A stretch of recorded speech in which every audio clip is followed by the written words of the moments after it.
येवला तालुक्यातील सर्व शेतकरी बांधवांना तालुका प्रशासनातर्फे नम्र आवाहन करण्यात येते की आपण आपल्या शेतामध्ये रब्बी पिकाचा पेरा केलेला असेल, त्याच्यामध्ये कांदा असेल, गहू असेल, मका असेल किंवा हरभरा असेल, जे काही रब्बीचे पीक पेरलेलं असेल त्या रब्बी पिकाचा पेरा ज्याप्रमाणे आपण खरीप पिकाची ई पीक पाहणी करतो मोबाईल ॲपद्वारे, त्याच पद्धतीने आपल्याला रब्बी पिकाचा देखील पेरा ई पीक पाहणीद्वारे आपल्याला पूर्ण करायचा आहे।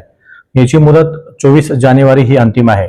अद्याप पाहतो येवला तालुक्यातील बहुतांश शेतकऱ्यांनी रब्बी पिकाचा पेरा हा ई पीक पाहणीद्वारे केलेला दिसून येत नाही। तरी या निमित्ताने मी सर्व शेतकरी बांधवांना विनंती करतो की आपण आपल्या पिकाचा ई पीक पाहणीद्वारे पीक पेरा पूर्ण करावा। तसेच वार्षिक पिकं ज्यांनी पेरलेली आहेत, म्हणजे द्राक्ष असेल, डाळिंब असेल, पेरू असेल किंवा चिकू असेल, सीताफळ असेल, यांची देखील आपल्याला त्याच ॲपमधून ई पीक पाहणी पूर्ण करायची आहे।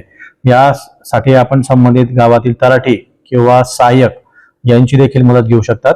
आपल्या मोबाईल ॲपद्वारे या 24 तारखेपर्यंत आपल्याला हे करायचं आहे, जेणेकरून आपल्याला भविष्यामध्ये ज्या शासनाच्या विविध योजना असतात, अनुदान असतं, त्या संदर्भात मदत मिळण्यासाठी हा आपल्याला आवश्यक आहे, अनिवार्य आहे। त्यामुळे शेतकरी बांधवांनी आपल्या रब्बी पीक पेरा आणि वार्षिक